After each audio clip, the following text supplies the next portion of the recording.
gentleman, who was on his way to a place close by from which there was a beautiful outlook. Clement could not recall having seen the stately old man before, but the latter must surely have noticed Clement sometime when he was playing the fiddle, because he stopped and spoke to him. "Good day, Clement," he said. "How do you do? You are not ill, are you? I think you have grown a bit thin of late." There was such an expression of kindliness about the old gentleman that Clement plucked up courage and told him of his homesickness. "What!" exclaimed the old gentleman. "Are you homesick when you are in Stockholm? It can't be possible." He looked almost offended. Then he reflected that it was only an ignorant old peasant from Hälsingland that he talked with, and so resumed his friendly attitude. "Surely you have never heard how the city of Stockholm was founded? If you had, you would comprehend that your anxiety to get away is only a foolish fancy. Come with me to the bench over yonder, and I will tell you something about Stockholm."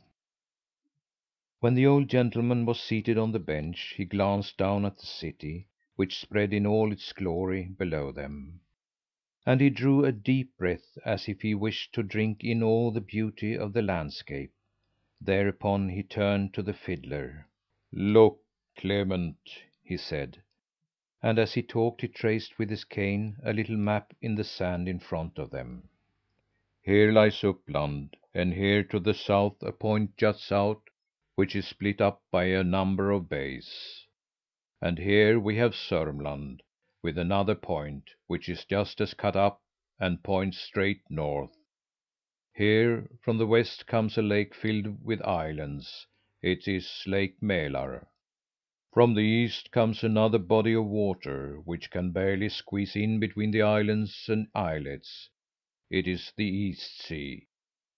Here, Clement, where Uppland joins Sörmland and Mälaren joins the East Sea, comes a short river in the center of which lie four little islets that divide the river into several tributaries, one of which is called Norriström, but was formerly Stocksund.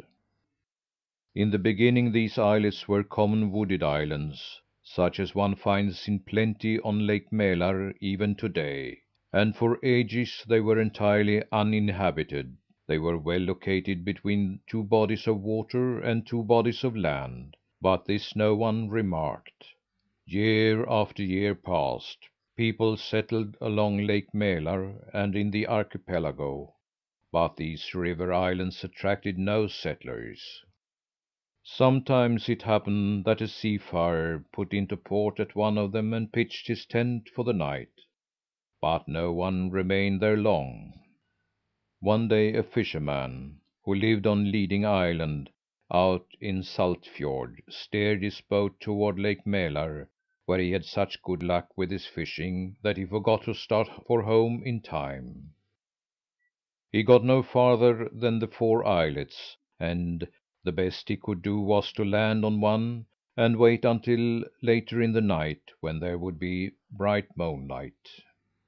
It was late summer and warm.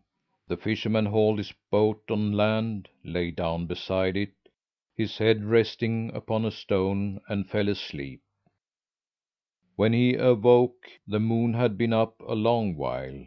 It hung right above him and shone with such splendor that it was like broad daylight. The man jumped to his feet and was about to push his boat into the water, when he saw a lot of black specks moving out in the stream. A school of seals was heading full speed for the island. When the fisherman saw that they intended to crawl up on land, he bent down for his spear, which he always took with him in the boat. But when he straightened up, he saw no seals. Instead, there stood on the strand the most beautiful young maidens, dressed in green trailing satin robes, with pearl crowns upon their heads.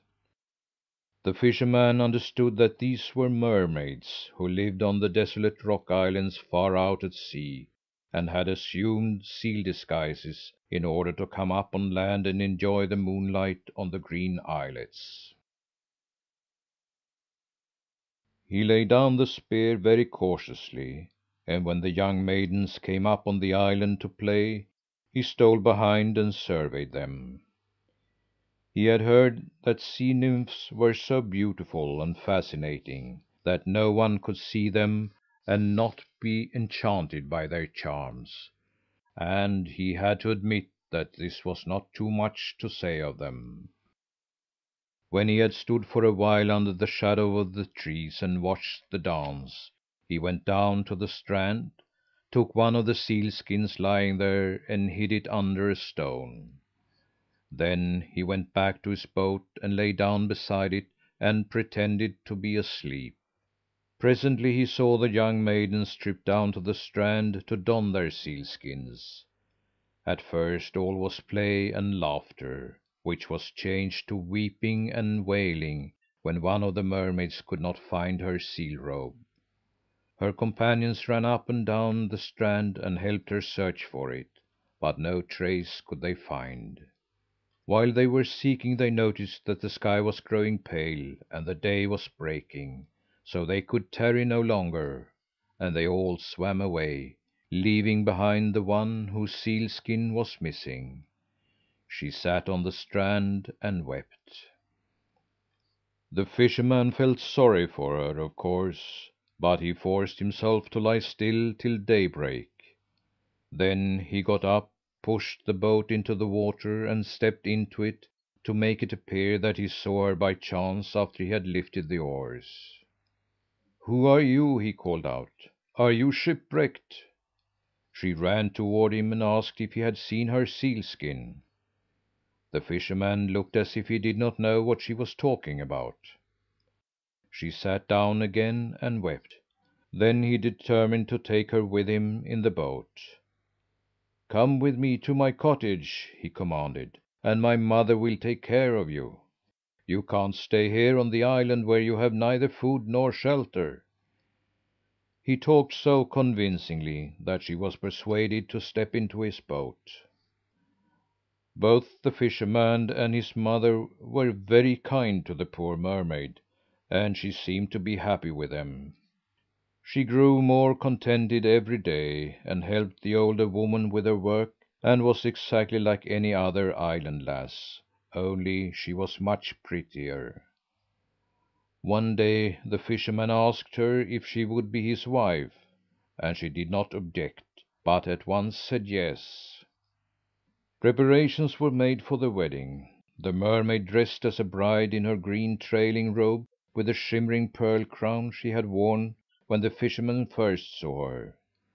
There was neither church nor parson on the island at that time, so the bridal party seated themselves in the boats to row up to the first church they should find. The fisherman had the mermaid and his mother in his boat, and he rowed so well that he was far ahead of all the others. When he had come so far that he could see the islet in the river where he had won his bride, he could not help smiling. "What are you smiling at?" she asked. "Oh, I'm thinking of that night when I hid your sealskin," answered the fisherman, for he felt so sure of her that he thought there was no longer any need for him to conceal anything. "What are you saying?" asked the bride, astonished. "Surely I have never possessed a sealskin." It appeared she had forgotten everything. "Don't you recollect how you danced with the mermaids?" he asked. "I don't know what you mean," said the bride. "I think that you must have dreamed a strange dream last night." "If I show you your sealskin, you'll probably believe me," laughed the fisherman, promptly turning the boat toward the islet.